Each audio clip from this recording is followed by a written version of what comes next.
we're a couple days out from the draft.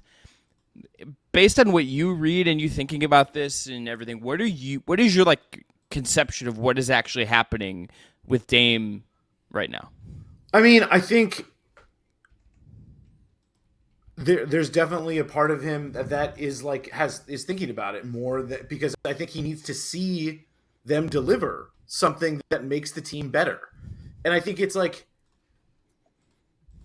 before we were on air, you and I were just talking about how Damian Lillard hasn't played with an all-star teammate at the present time, like a present all-star, in 8 years. Like, that, I think, is really what he wants the most.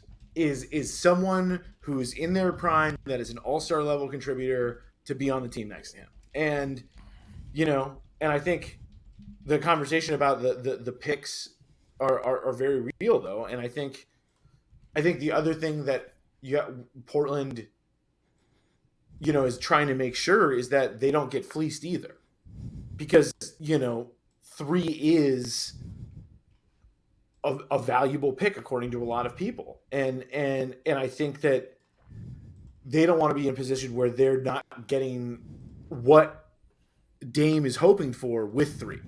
They've got to get that type of return with 3 if they're going to give it up, in my opinion. And I think ultimately, push comes to shove, I think Joe Cronin is going to try and do that, because I don't know. Let's say they change ownership in a year or two. Is Joe Cronin going to be able to stick around to see everything through? Yeah. With the Phil Knight speculation and everything like that,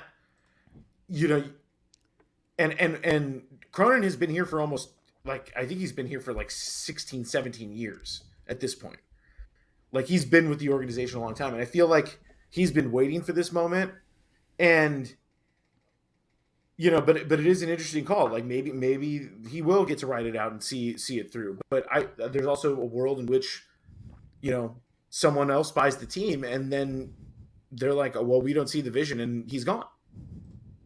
And I think there's so many different pressures on Cronin right now, and I think that might be the most under discussed part of this, is that the guy trying to pull the trigger here is like under a lot of pressure from a lot of different sides. And I just think that the Miami stuff, Dame talking about other teams, I think Dame just wants to make sure that, like, they know that this has got to be, they've got to do it, that they've got to get it done, because he's been waiting for a long time to do that, and was willing to sit out the last part of this season when they had a chance to get into the play-in. And you look at what Miami did. Obviously, Portland was not Miami, but, like, if you're Dame and you think the way that Dame thinks, you think the way an NBA player thinks, a superstar of that level, you have to imagine that he's like, well, shit. So I think that's part of it too. So I think it's just a very fascinating time right now. But I do think that, I think ultimately both sides want to make it work here in Portland. So I think that's what it will end up being.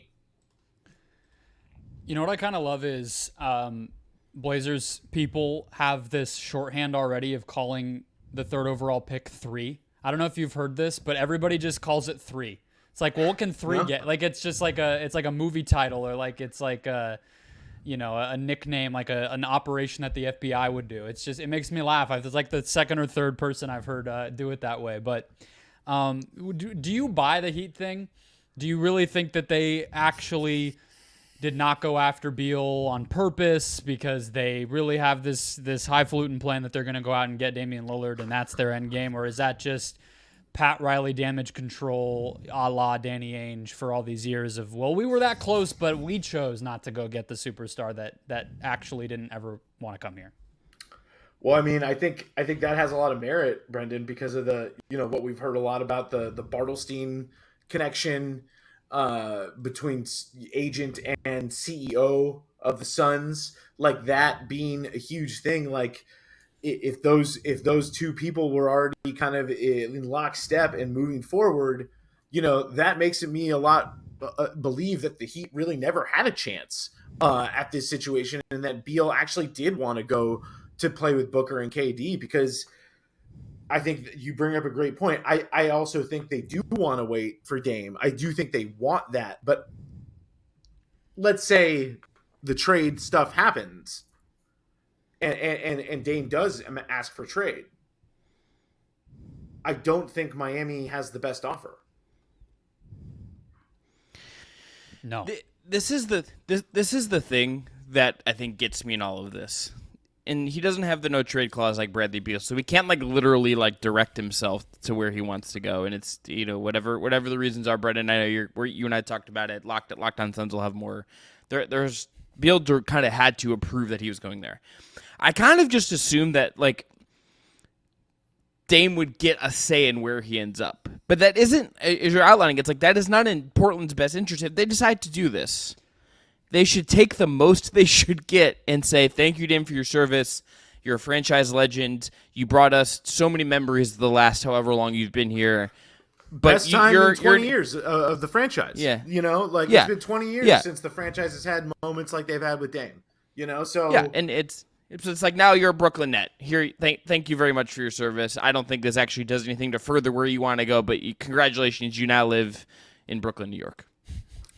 Yeah. I mean, especially with the thing today, no offense to, you know, the Suns, but like, if things don't work out with Phoenix, I would much rather have Phoenix's draft picks from via Brooklyn than probably anything else on the market if I'm Portland. Because if things don't work out, let's say KD gets hurt a year again. You know whose picks I like? Minnesota's. I'd be trying to get Minnesota's picks from Utah. Those are I got to defend my city. You're throwing me under the bus here. We just got three of the best players in the league. I mean, come on. I know, but I just met you, man. I know, but I just don't think it helped. I just don't think it solved any of your guys' problems. No, I got you. I think that's probably how they would be thinking about it. But I guess the question that comes to mind with what Chris was talking about is, to me, every NBA superstar, and I am speaking from experience here, has an implicit no trade clause, whether they actually have one in their contract or not. Yeah. I think that they're able to make it known in a not so subtle way whenever they become available where it is that they would like to go. And given the fact that Kevin Durant, it took him 8 months, but he ended up exactly right where he wanted to go, I think that's as good evidence as anything that if you're at a certain level, which I think Damian Lillard certainly is, you're not going to get shipped off to Toronto or Dallas or whatever if you don't want to be. Right. Sacramento, you're going to go where you want to go within reason. I mean, I think the thing you bring up about Utah, though, is that, like, he has a history in Utah. It's not like he doesn't know it there. He went to college there. I don't think that would be, like, a thing that he would be super against. And Brooklyn, he has already said that he would be down to play with Mikal Bridges. And I think, you know, I think I think Brooklyn has more attractive draft capital than Miami does. I just think, and so if he's down to go there and asks to leave, you know, I think that's in Portland's best interest.